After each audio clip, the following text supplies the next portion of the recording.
Hello, hello. This is the new moon solar eclipse on October 14th in Libra. So this is the Gene Key 32, the quantum human design gate of endurance, and the Gene Key 32, the shadow of failure, the gift of preservation, and the city of veneration. Real quick, I'm sorry about the lighting here. It's I'm obviously on location, and so I just am going with the flow here. I was thinking maybe I wasn't going to make this one, but it really is an important one for me. 32 is my purpose key, and so it is something that is very much about what's going on in my life right now. So this is a gate that is in the spleen going towards the root. So for people that feel like they want to be more solid, more structured, more rooted, this can be an aggravating time for you as well, because it's always about how the energy wants to continue to flow. And we see how it works for so many people, and we think, why can't I just be like that? And a lot of times it's because we don't have these things innately. So what I don't have innately is the gate of 54, which is the other side of this channel in human design. So it is the, let's see, the shadow of the shadow of greed, the gift of, I wish my brain worked faster. Sorry, y'all. So gift of aspiration and the city of ascension. And so what a lot of people feel like what doesn't allow them to succeed is because they don't have enough motivation. They aren't going 24/7 like the Energizer Bunny, this kind of thing. People who at the gate 54 kind of have a natural on button, right? And even if they take a break, they're already thinking about what's next. In the shadow is this kind of desire for more. And it's just, I mean, and that's the energy of it. And it's not the energy ever that's bad. So the shadow isn't even bad. But what happens is that when we're trying to ignore the shadow or trying to get rid of it, we're living in that kind of non-awareness that creates things that we didn't intend to create, which is we're always creating something. And when we do it on purpose, we call it manifestation. We do it on accident. Sometimes it's happening to me, or but it is just another version of creation. So yeah, so that is something I feel that's coming up for a lot of people, that they're kind of pushing a bit here. And what we're going to find out is in the gate 32, pushing is not the best thing.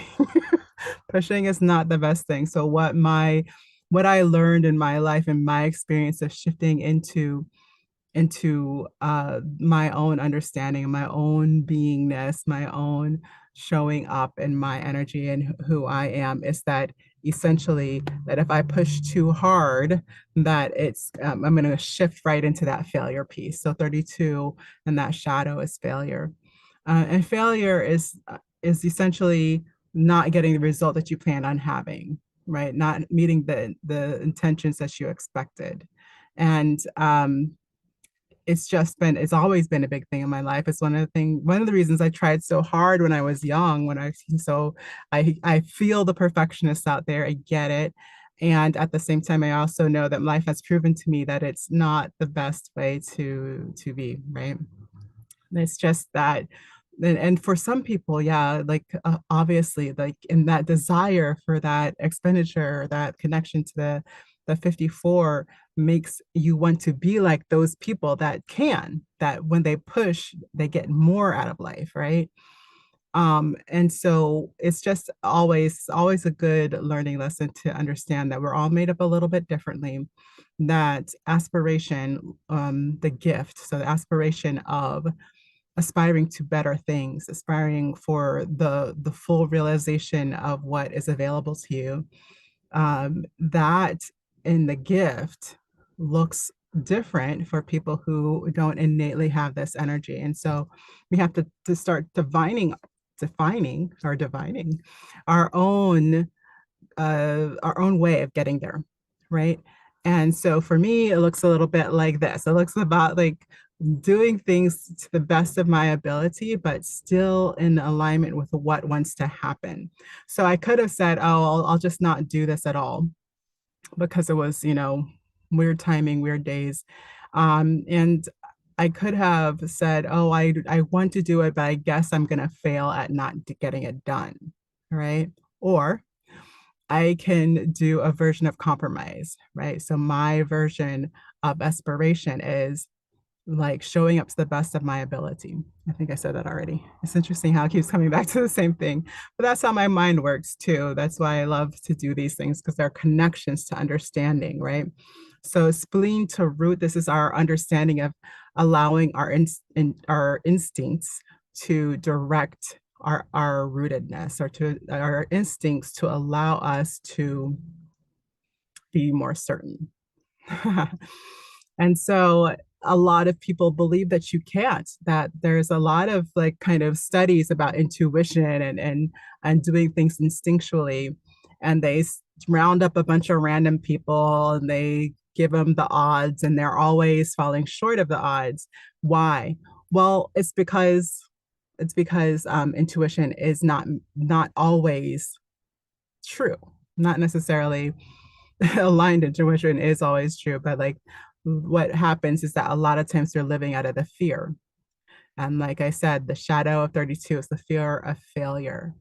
So whatever you feel like you're afraid to fail at, which most of us, that's kind of life, right? We're afraid to not have enough money to continue living the way that we want to live for the rest of our lives, never making it to the goal that we think that we should make it to with our capabilities, resources, and intelligence, right?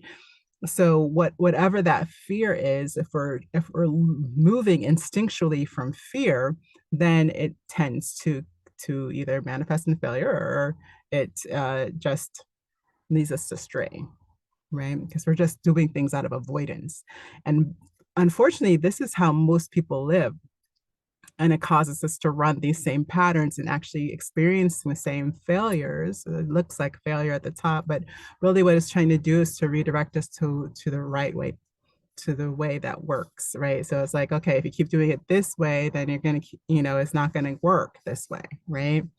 We keep thinking about it this way, it's not going to work this way. But these are the things we wish that they had told us when we were a little bit younger. Oh, I get it. Like if I'm deciding, if I'm acting, if I'm interacting, if I'm planning based on fear, then I'm more likely to get a failed result. Right? Like these things should have been in a textbook. So if I ask me, I don't know how you feel about it, guys, but I feel like it could have been in the textbooks.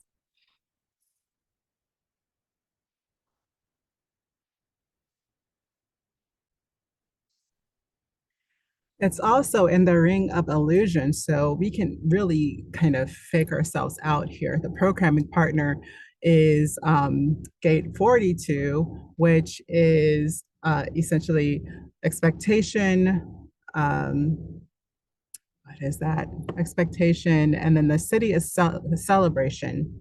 I always forget. Because I don't love that is for people that know the gene keys, they know that that is part of my grad path of activation. And so that 42 is really kind of that the enlightenment piece for me. I go straight to the celebration piece for the 42. So I often forget that middle part, which is detachment, the gift of detachment, which I totally like. I'm an expert at this point because I realized that part early on. But what I also did was I detached my emotions from things too, which really messed up my body and health wise and eventually. And then eventually, I realized that I needed to know what my emotions were doing if I wanted to move forward successfully from there. And so it was kind of, our early learnings are always interesting how they come down the pipe, right?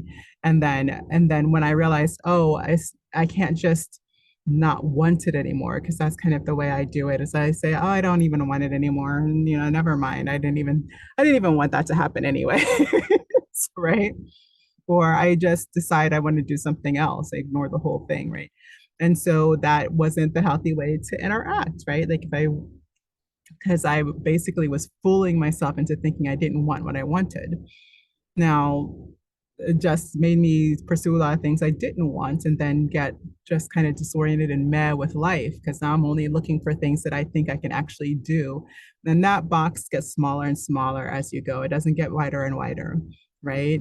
So it was just not working out for me. So I had to move on to another understanding, right? Which now it's this understanding that I have to allow for all the possibilities. I have to open up to all the possibilities to have the one that I want most available to me, right? And so now I have to be in the moment instead of trying to predict and then expect and then be mad if it doesn't happen type of thing, right? I know a lot of people use expectation as manifestation, and I shy away from that. I think of it more as a vibration, and am I aligned with that and resonant with the vibration? Am I does I feel it is my question. Am I feeling it? Which is always my question, even when I'm talking about voice and confidence. I'm like, do you feel it? If you can't feel it, then you can't be it, you can't share it, you can't give it. Right. So that's a really big thing with self-expression. And our lives are our self-expression, our energy self-expressing, right? So, all of that to say, instead of trying to demand and predict and expect, instead of trying to pretend like you don't want it, it's out of fear that you can't have it, that think instead of being present and to what the energy is and going with the flow of energy and think of it and the way that somebody just said this to me, and I know I've said this 1,000 times before, but I saw it again when somebody else says it. Sometimes it means something a little different because it's a different perspective in a different field, right? And it was this health person who was talking about nutrition and all this kind of stuff. And she was like, if you're trying to change the way you approach your eating and your life and your health, right? You can't just say, I want to get to this weight and be done. You can't just say, I want to get rid of this disease and be done, right? Because it's a lifelong process, things that you have to continue to do over the course of your life to continue to get the results, right? So what instead of committing to a goal, which I feel like our society has pushed forever, committing to a goal, it's she talks about committing to the process. It was a doc. I'm trying to remember the lady's name. I'll see if I can remember it before I leave. I was gonna say it was a doctor, but it's not. It's like a veganist alchemist type of lady. I'll see if I can remember. Um, and so that's my wisdom to give you about the gate 32. Are you committing to the process? Or are you just looking for the outcomes? Because if you're only looking for the outcomes, then we tend to get close to the outcome and then we like take a break forever, right? Or we're like, that's close enough. I'm good. And again, out of fear that we won't get there. If it's out of fear, then no bueno. If it's just I'm good, like I've actually decided I'm satisfied here. That's different. That's like in awareness, saying I had this intention, but actually now that I've lived the process, I love the space I'm in, right? And I noticed that when I committed to my differences and changes in my health patterns, that's exactly what happened. It's like I actually didn't even commit to them to have the health changes as much as I wanted the ability to decide with awareness how and what I wanted to put in my mouth and move my body, right? And so it was a process. Obviously, it was a process, but I was committed to the process because I wanted the ability to, at any given time for the rest of my life, make an aware choice about food, right? And I was committed to that process. And in the result, I did gain more health. I had better skin. I say had because I'm traveling right now, and between the dust and everything, my skin is acting up a bit.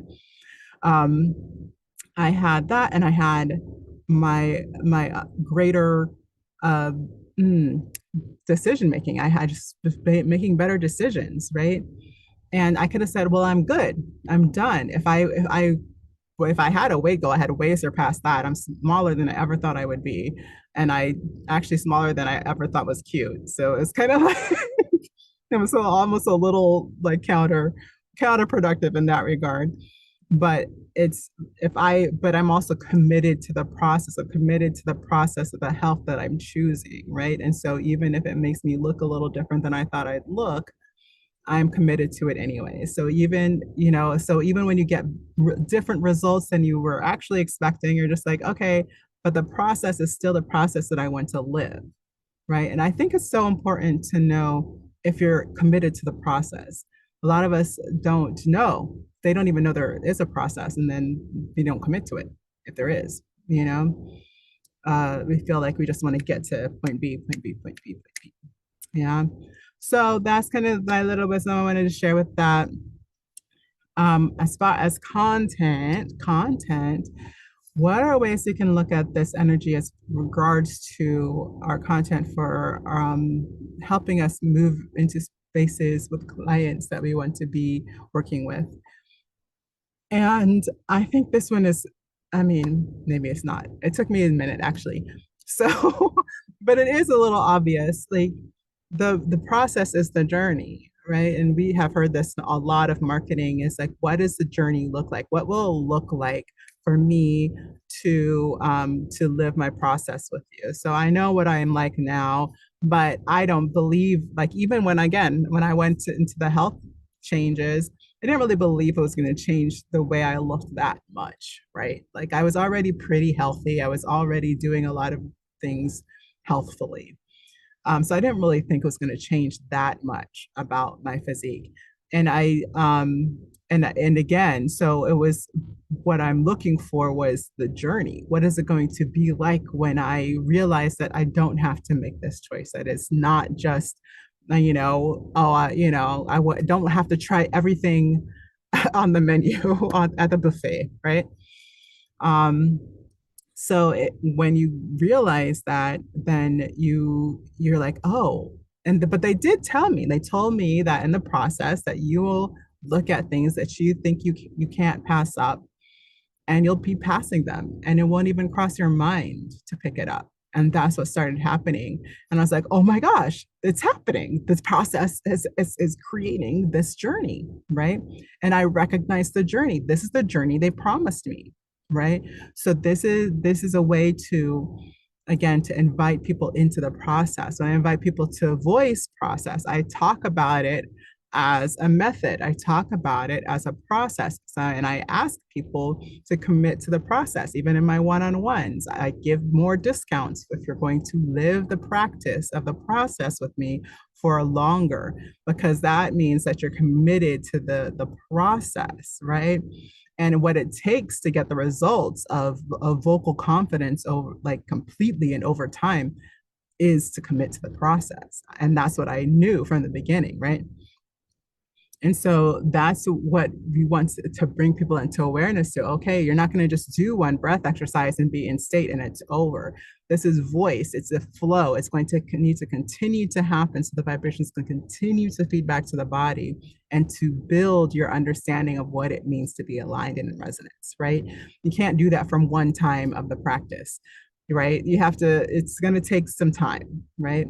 And so it might only take an hour of time if you're doing one-on-one, but it's still just one experience. Now you got to live your life according to that experience, right? So you need more than one experience. You need to practice the experience.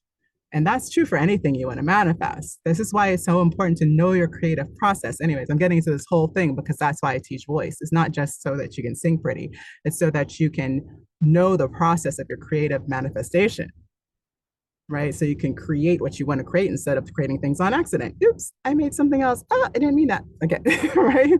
But when we're aligned and aware and we recognize our resonant frequencies and our vibrations, we can know, and then again, it's not expectation if you feel it.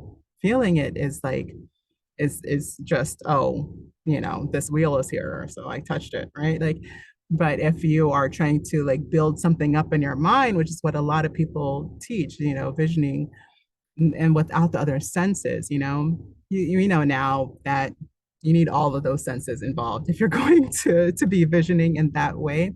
But even then, are you in resonance with it? Because if you can't resonate with it, then it's still just the other side of fear. And it's probably something that you desire because you're afraid. And these are the things that are harder to manifest because they're out of alignment with our true resonance. And higher self is like, no, that's not going to work for us. Right? So it keeps leading you to a different path. Right? So there's that. What are the fears they aren't facing? So this is a good time to tell what are the failures that they are experiencing they no longer want to have, but aren't facing, maybe that they are still on the path towards them. So that's one of the things I'm talking about right now. It's like our understanding of patterns. Are we committing to a goal? Or are we committing to a process? Because it's the process that's going to get us to the goal, right? But it's not the goal that's going to get us the right process, in which we're always doing that backwards. Even when we're buying courses and all that kind of stuff, we're always like, oh, I want that end product. I want that money. I want that many clients. Instead of, I want to feel confident, capable, and excited every time I have a new client, right? That's a wholly different, that's like the process, how your process will be felt, how you will live, how you will feel during the process. And if you feel good during the process, you'll feel good with the result. And vice versa is also true. Okay. Living the process. So again, like, what does it look like? So I call my first course, I call my clients vocal creatrixes. My second course, I call my clients vocal alchemists, right? What does living the process look like? A vocal creatrix is living the process of clearly understanding their vibrations and what they're creating with their voice. A vocal alchemist is clearly deciding what energies, what emotions, what environment they're creating around them, so that they can invite people consciously to that environment that is safe for themselves and is safe for the people they're inviting, and they are in alignment with the environment and the people both, right? And that allows for people's expectations to be wholly met and highly satisfied, right? And so we don't have to be afraid of being in business if we are alchemizing our spaces into places where people can have the experience that we want them to have, right? But if we're hiding all the nuts and bolts, like if we're trying to pretend like we're a business of 100,000 when we're a business of one, then they might have an expectation that is not necessarily going to be met. And that's where a lot of the fear shows up for beginning entrepreneurs, right? So these are the things that I think you can share with your audience, right? What if so that representation of what are we afraid of when we go into business is the difference between that, being afraid of going into business, and living the process of vocal alchemy, is that you create the business that you expect people to have the experience in. And oh, I said expect, isn't that interesting? But essentially, yeah, that you are, but in the healthy way, which is detachment, which is basically you create the space outside of your own energy so you don't feel codependent to the space and the people. And then you invite them to that experience and the reality of what that experience is going to be, not this facsimile of what you can only do maybe when you can hire a team for a week, right? That's a wholly different experience than what you can do every day for a year, right? And so when we're inviting people to our spaces, we want those to be aligned. Anyways, that's the difference in the process. So what is the difference in your process or your service or your gift? Or when I say gift, I mean your product. And it is still a gift. That's the other thing you have to realize. It's a gift that you're even offering it, because you don't have to. And all this work that you're doing right now and feeling good about offering it, that is part of the gift, right? They don't have to pay for all this work that you're doing to feel good about sharing what is so important for people to have the experience of from you, right? So Ta-ta! No, we did it. Solar eclipse. Y'all, this is the energy that we are moving for, creating the foundation of what we want to experience. Thank you, Karen Curry Parker. That's what she has in her yearly, annually kind of moons book, is that this is the foundation. We're pouring the foundation of the visions that we're building for the future.